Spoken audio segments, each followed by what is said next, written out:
श्रीराम विद्यालय की online class में आप सभी का हार्दिक स्वागत है। मैं विषय अध्यापक लखनलाल मीना सामाजिक विज्ञान विषय में आपको इतिहास भाग फर्स्ट में जो हमारे अतीत का भाग फर्स्ट है इसके बारे में आज आपको पार्ट 2 आखिर खाद्य संग्रह से भोजन उत्पादन तक का विवरण के बारे में आज आप सभी को मैं समझा रहा हूँ। ध्यान दीजिए सभी विद्यार्थी, सबसे पहले मैं आपको एक लड़के का उदाहरण से समझाने का प्रयास करता हूँ। आप ध्यान से सुनिए। देखिए, एक तुषार नाम का एक लड़का था जो अपने चाचा के साथ रेल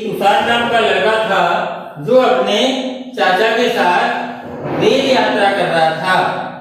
जिस समय मैं रेल यात्रा कर रहा था तो उस समय जहां वो बैठा हुआ था वह स्थान खिड़की के बगल वाला था।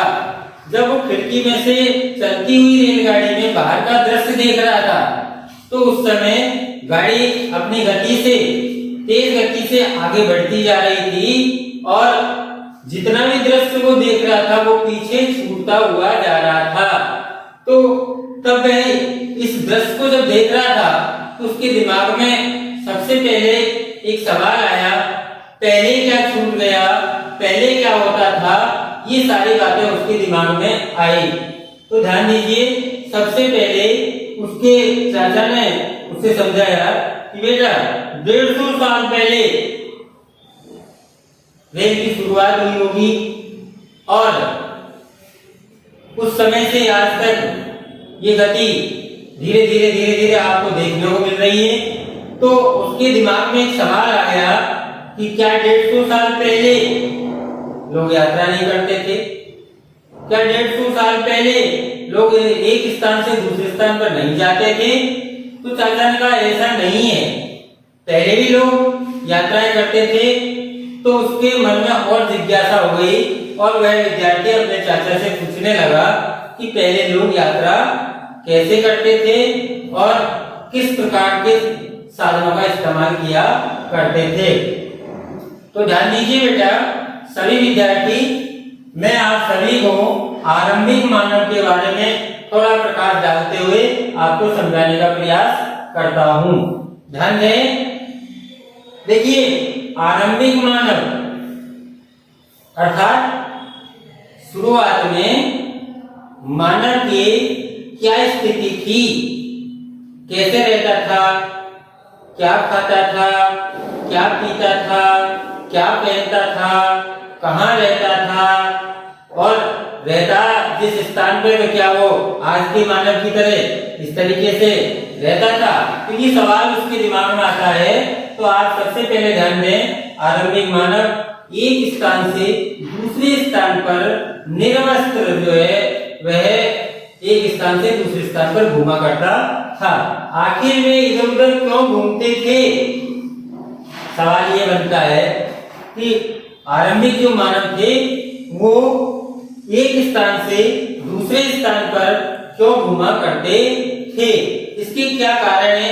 ये प्रश्न भी बन जाता है कि आरंभिक मानव एक स्थान से दूसरे स्थान पर क्यों घूमा करते थे, इसके प्रमुख कारण बताइए। तो सबसे पहला कारण आप ध्यान दीजिए, भोजन का इंतजाम करने के लिए। पहला कारण आता है भोजन का इंतजाम करने के लिए। तो मैं आपको ध्यान दिलवाता हूँ, भोजन का इंतजाम वह किस प्रकार से करता था, कैसे उसका इंतजाम करता था। तो आपको सबको यहाँ पर ध्यान देने की आवश्यकता है कि आरंभिक जो मानव था वह आखेट, अब आपको ध्यान देना पाठ पर टॉपिक पर यह लिखा हुआ है आखेट खाद्य संग्रह, यानी ये जो टॉपिक है आखेट का मतलब होता है शिकारी जो होता था वह अपने भोजन के लिए जंगलों में शिकार का कार्य किया करता था, उसे आखेट के नाम से जाना जाता था। तो आपको यह देना है कि आखेट वह क्यों करता था, किसके लिए करता था? खाद्य सामग्री के लिए। खाद्य सामग्री उस समय उसके पास क्या थी? तो आपको यह ध्यान देना है, जंगल में रहने वाले जितने भी जानवर है वे एक दूसरे का शिकार करके अपने भोजन की व्यवस्था करते थे। तो इसी प्रकार मानव को जो सुटेबल लगता था, जिसका भोजन पसंद था, जिसका मांस पसंद था, उसी का शिकार, उसी जानवर का वो शिकार करना ज्यादा पसंद करता था। अब यहाँ सवाल आ जाता है एक कि साहब वो शिकार कैसे करता था? तो यहाँ पर आपको समझने की आवश्यकता है कि उसके पास 3 प्रकार के हथियार पुरातत्व के अनुसार प्रारंभिक मानव में के पास 3 प्रकार के हथियार मिलते थे। एक तो पत्थर के हथियार, एक लकड़ी के हथियार और एक हड्डियों के हथियार। ये 3 प्रकार के ये इस प्रकार मिला करते थे। तो उनसे वो जो है जानवरों का शिकार करता था और शिकार करके अब आपको ये ध्यान होना चाहिए, जैसे ऊपर लिखा हुआ है, आखिर में इधर उधर क्यों घूमते थे? तो जब प्रारंभिक मानव किसी जानवर का शिकार करता था तो प्यारे विद्यार्थियों, वो जानवर कौन सा उसी व्यक्ति के पास खड़ा थोड़ी रहता था। वो अपनी जान बचाने के लिए एक स्थान से दूसरे स्थान पर भागता था और उसी के पीछे पीछे पीछे पीछे शिकारी भी दौड़ता था, जो एक स्थान से दूसरे स्थान पर भोजन की तलाश में निकल जाया करते थे। और जहां उसका शिकार उसके कब्जे में आता, वहां वह अपना भोजन प्राप्त करता था। दूसरा कारण जाता है, जानवर अपने शिकार के लिए या चारा ढूंढने के लिए एक स्थान से दूसरे स्थान पर जाते थे। अर्थात आपको ध्यान देना है, जानवर जैसे मानव अपना भोजन की व्यवस्था करने के लिए एक स्थान से दूसरे स्थान पर जाते हैं, उसी प्रकार जानवर भी अपने भोजन की व्यवस्था के लिए एक स्थान से दूसरे स्थान पर जाते हैं, क्योंकि वो अपना चारा, जैसे हिरण चारा चरती है तो वह एक स्थान से दूसरे स्थान पर अच्छे से अच्छा चारा ढूंढने के लिए जाती है। इस प्रकार से जब जानवर अपने निर्धारित स्थान यानी एक स्थान से दूसरे स्थान पर चले जाते हैं, तो शिकारी भी शिकार करने के लिए और मानव अपना भोजन का इंतजाम करने के लिए उन जानवरों के पीछे पीछे एक स्थान से दूसरे स्थान पर चले जाया करते थे। तीसरा कारण देखिए, मौसम के अनुसार, अर्थात पेड़ पौधे होते हैं उनमें फल और फूल, पेड़ पौधों में फल और फूल अलग अलग मौसम के अनुसार अलग अलग तरीके से आते हैं।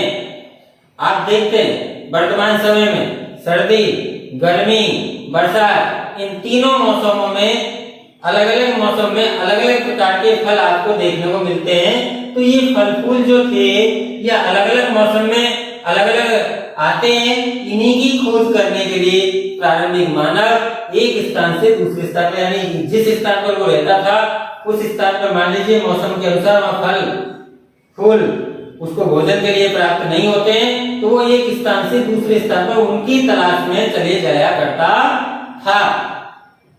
इसी प्रकार चौथा टॉपिक आपका बनता है पानी की तलाश में। ऐसा नहीं है कि नदियों का पानी, झरनों का पानी, तालाबों का पानी सूखता नहीं, सूखता भी है। और आपने देखा होगा मानव उस स्थान पर अधिक रहता है जिस स्थान पर पानी की समुचित व्यवस्था थी। तो ध्यान दीजिए, पानी की तलाश में भी मनुष्य जो है एक स्थान से दूसरे स्थान पर चले जाया करते थे। इस प्रकार मनुष्य अपने भोजन की तलाश में, शिकार की तलाश में, फल फूल की तलाश में, कंदमूल फल की तलाश में, पानी की तलाश में एक स्थान से दूसरे स्थान पर घूमा करते थे। तीसरा टॉपिक आपके सामने देखिए, आरंभिक मानव की जानकारी। अर्थात जो शुरुआत में जो मानव थे उनको एक तो पत्थरों के हथियारों की जानकारी थी, एक लकड़ियों के हथियारों की जानकारी थी, एक हड्डियों की जानकारी थी।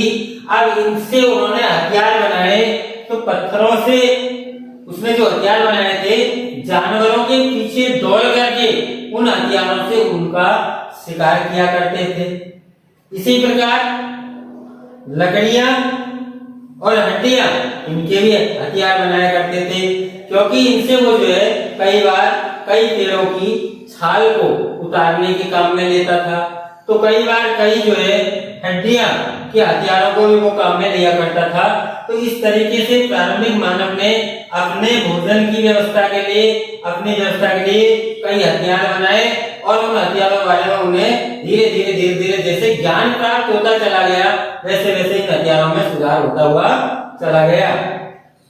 रहने की जगह निर्धारित करना, अगला टॉपिक आता है रहने की जगह निर्धारित करना।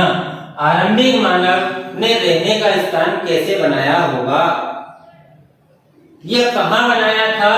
तो मैं आपको यहाँ पर याद दिलाता हूँ कि मनुष्य अपना घर क्यों बनाता है। मनुष्य अपना घर क्यों बनाता है, तो इसमें सबसे पहले आप भाग करके, आप में से कई विद्यार्थी खड़ा होकर के आंसर देंगे कि साहब हम जो है सर्दी, गर्मी और बरसात से बचने के लिए हम घरों का निर्माण करते हैं ताकि हम उसमें सुरक्षित रह सके। तो आरंभिक मानव भी जो है बारिश, धूप और मौसम में यानी तेज हवाएं चलने के कारण या तेज बरसात होने के कारण या तेज आंधियां आने के कारण या विभिन्न प्रकार की किसी भी प्रकार की अगर कोई उसको आपदा लगती है तो उससे बचने के लिए उसने एक रहने के लिए निर्धारित जगह बनाई। और वो जगह क्या थी?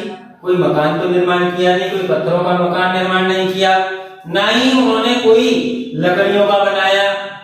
हाँ, शुरुआत में उसने रहने के लिए गुफाएं का इंतजाम किया। गुफाएं आप जानते हैं, बड़े बड़े पत्थरों की शिलाओं के अंदर जो खाली जगह होती है वो गुफा के रूप में काम में लिया करते थे। और वहां पर सबसे पहले आपको ध्यान देना है कि इनसे बचने के साथ साथ गुफाओं में रहने पर आपने सुना होगा कि गुफाओं में रहते समय वे गुफा के दरवाजे पर क्या जला दिया करते थे? आग। क्यों जलाते थे वो आग? आग इसलिए जलाते थे ताकि जंगली जानवर जो है, जो आपको मालूम होना चाहिए आग से जंगली जानवर डरते हैं, तो उस गुफा में प्रवेश नहीं करेंगे आग के डर से, जिससे वो अपने आप को सुरक्षित महसूस करता था। बात आती है साहब आग जलाना कैसे सीख गया प्रारंभिक मानव? तो आपको यह ध्यान देना है, जब उसने पत्थर के हथियार बनाए थे उससे पहले वो छोटे छोटे टुकड़ों को उठा करके, यानी जितना भारी पत्थर वो उठा करके शिकार के मारने के लिए जब कोशिश करता था तो उस समय एक पत्थर दूसरे पत्थर से टकराने के कारण उसमें से चिंगारी निकली और चिंगारी निकलने के कारण जंगल में खड़े हुए घास में आग पकड़ गई और उसी से उसको ये नॉलेज हो गई कि दो पत्थरों के टकराने से आग उत्पन्न की जा सकती है। अब बात यहाँ आ गई, आग का उसको ज्ञान हो गया। आग का ज्ञान होने के साथ एक प्रमाण मिलता है और वो प्रमाण क्या है? राख। राख आपको ध्यान देना है, यहाँ पर जो आग की जो खोज हुई उसके बाद राख प्रमाण है। और ये राख के अवशेष कहाँ मिलते हैं? करनूल गुफाओं में। कहाँ मिलते हैं? ध्यान दें, करनूल की गुफाओं में मिलते हैं। यानी इसका आग का वो किस किस रूप में प्रयोग करता था? तो आग का प्रकाश के रूप में प्रयोग करता था, भोजन पकाने के रूप में प्रयोग करता था, जानवरों को डराने के लिए करता था।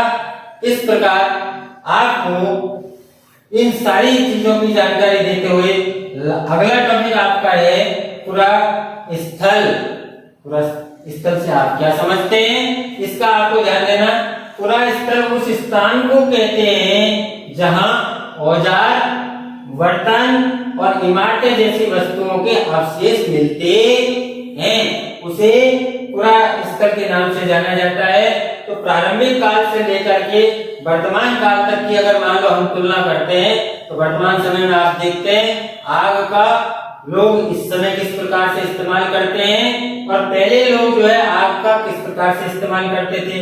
आप सभी विद्यार्थी ध्यान दें, आखिर खाद्य संग्रह से भोजन उत्पादन तक, यहाँ तक मैंने आपको ये समझाया है। आज यदि आप सभी विद्यार्थियों को आज का आखिर खाद्य संग्रह से भोजन तक का ये वीडियो पसंद आया हो तो कमेंट बॉक्स में लिखें और साथ में हमारे इस वीडियो को पसंद करने के लिए लाइक करें, शेयर करें और हमारे इस चैनल को सब्सक्राइब करना ना भूलें। धन्यवाद।